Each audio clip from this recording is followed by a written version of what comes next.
Have you ever stopped to think about why Jesus remained silent during the most brutal moment of betrayal in history? Imagine the scene.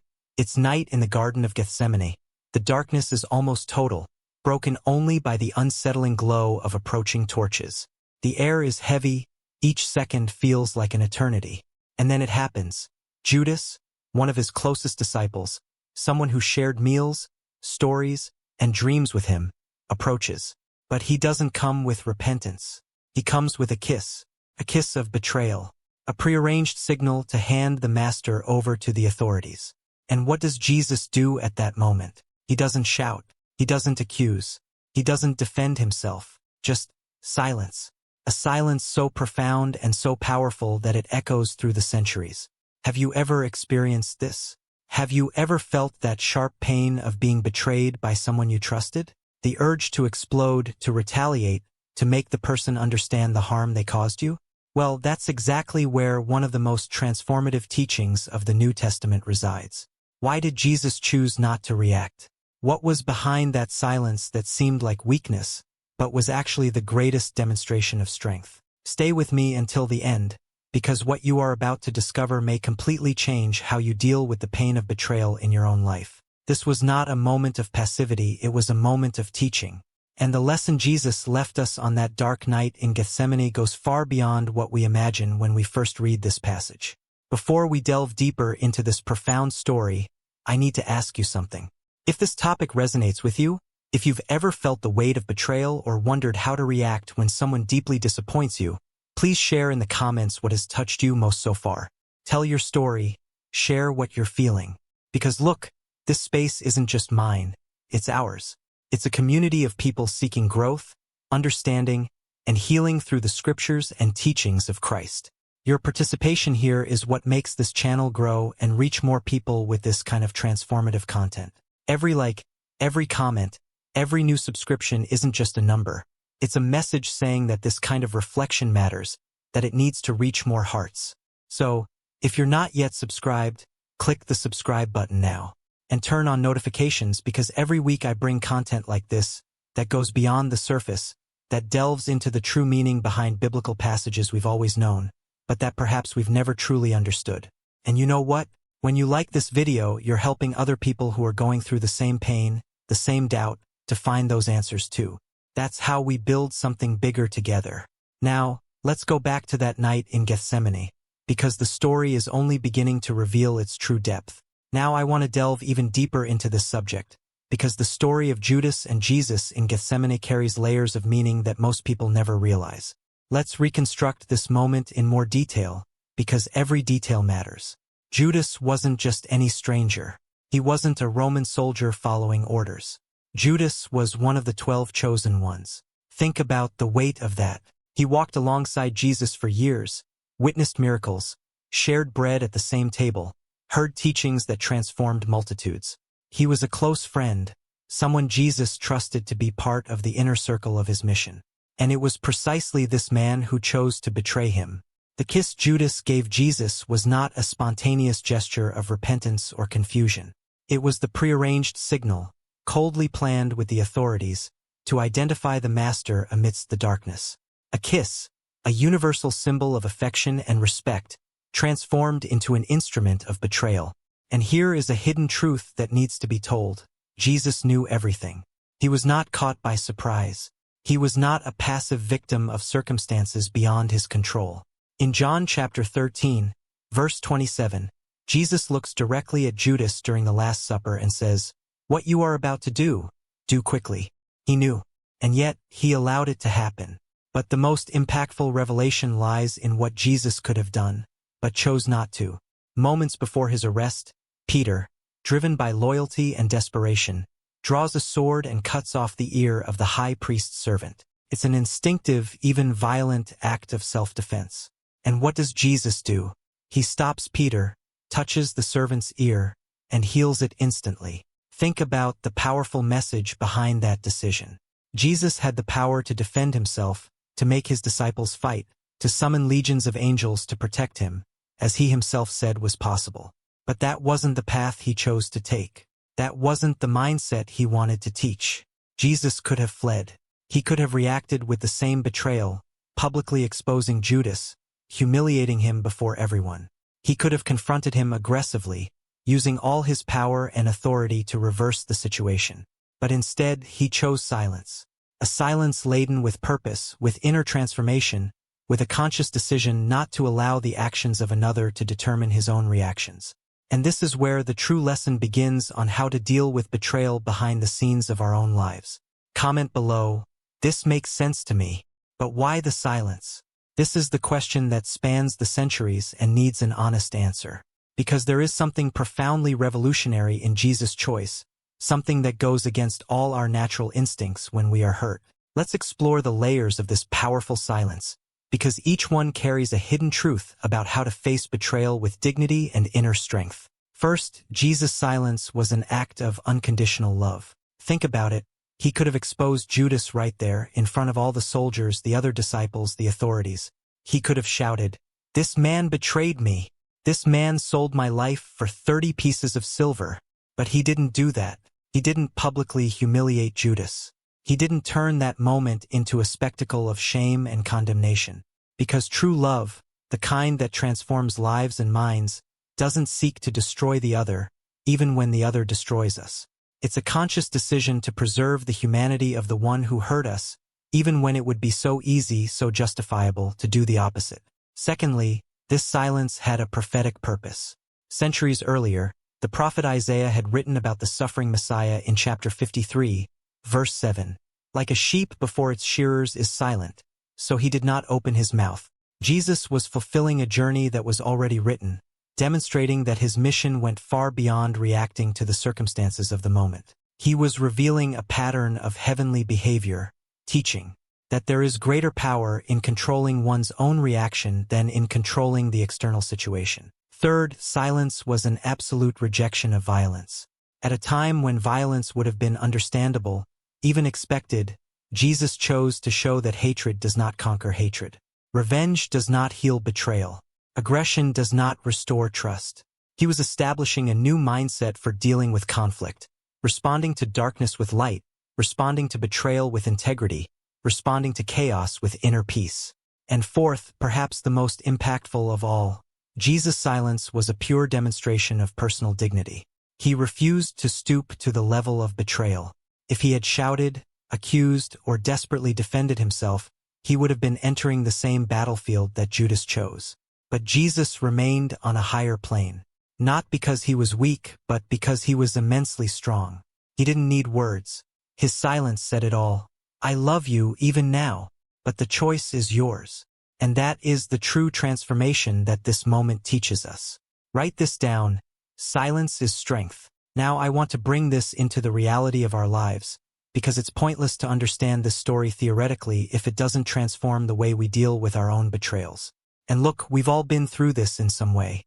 That friend who abandoned you at the worst possible moment, that partner who cheated on you, that colleague who sabotaged you at work, that family member who spread lies about you.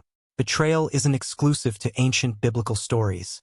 It's alive, bleeding, hurting inside many hearts right now. So let's get straight to the point. When we are betrayed, what is our first reaction? Usually it's to retaliate, isn't it? To expose the person, to tell everyone what they did, to make sure everyone knows who the villain of the story is. We want justice, we want the person to pay for what they did, we want emotional revenge. But Jesus shows us a completely different mindset. He teaches us that we don't need to retaliate with hatred, that silence can be more powerful than 1,000 words of accusation. Because when you react with dignity, when you choose not to lower yourself to the level of betrayal, you keep your integrity intact. You don't allow another person's actions to define who you are. But there's another side to this coin that we need to face honestly. What if we are the traitors? Because let's be honest, we aren't always the Jesus of the story. Sometimes we are Judas.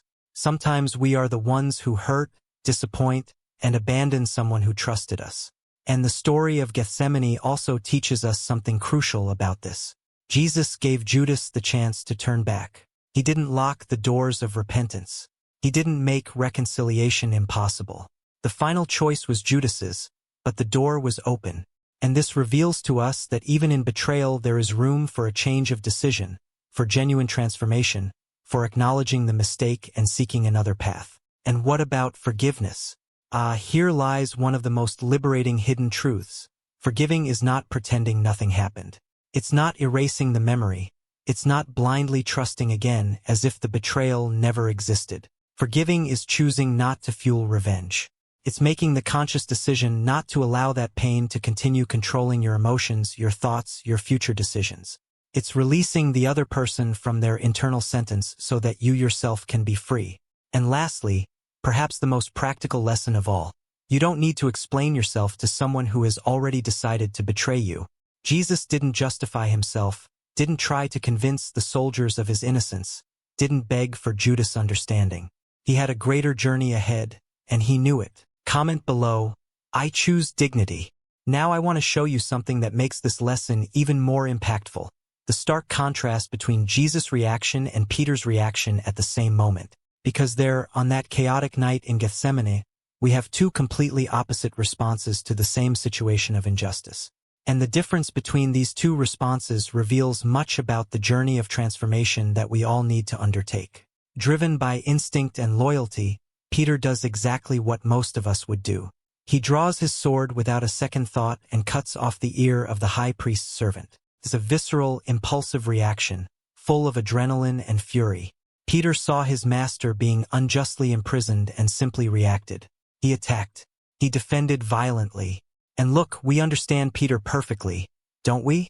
Because that's exactly how our body and mind respond when we are attacked or when we see someone we love being attacked. Anger takes over, the blood boils, and the first thing we want is to retaliate, to make the other person feel the pain we are feeling.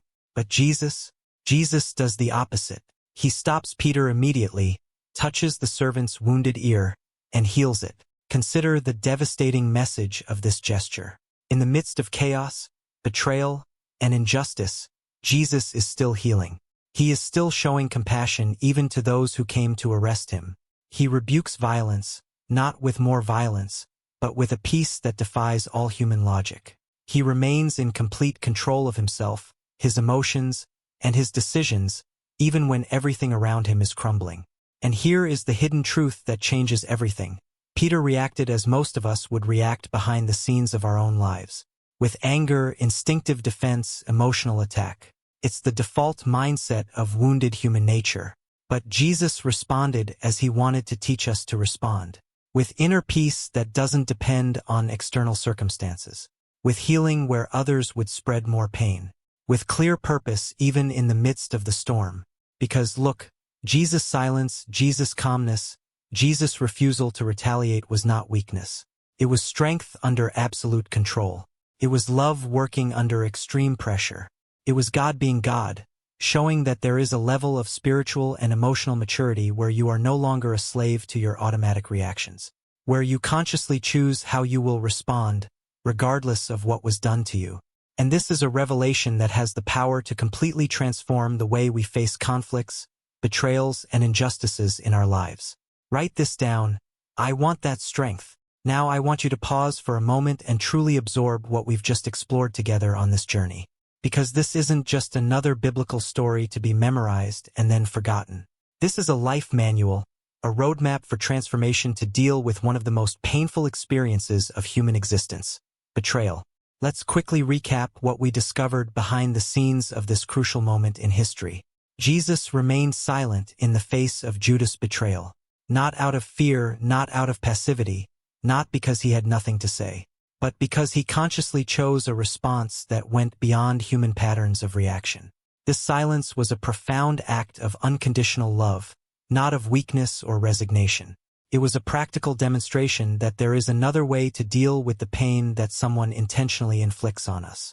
Through this radical decision, he teaches us to respond to the betrayals in our lives without fueling the vicious cycle of hatred, without perpetuating emotional or physical violence, without becoming bitter and vengeful versions of ourselves.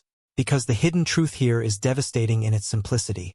When you react with uncontrolled anger, when you give in to the desire to destroy the one who destroyed you, you don't defeat the betrayal, you become its prisoner.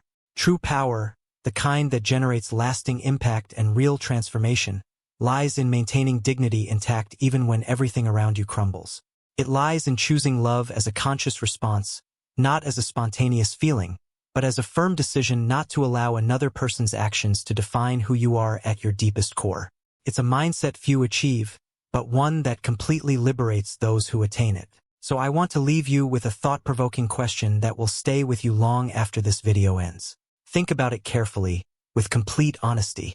Who is the Judas in your life who needs your loving silence instead of your cries of pain? Who is that person who betrayed you, hurt you, deeply disappointed you, and to whom you are still responding with hatred, harsh words, and a desire for revenge? Is it time to experience the path that Jesus showed us on that dark night in Gethsemane? Comment below, I choose love. If you've made it this far, you know this wasn't just any video. We delved deep into a story that most people only know superficially, but which carries teachings capable of transforming how you deal with life's deepest pains. And if this kind of content resonates with you, if you want to continue this journey of discovery and growth through the scriptures, subscribe to the channel now. Because every week I bring reflections like this that go beyond the obvious, that touch on what really matters.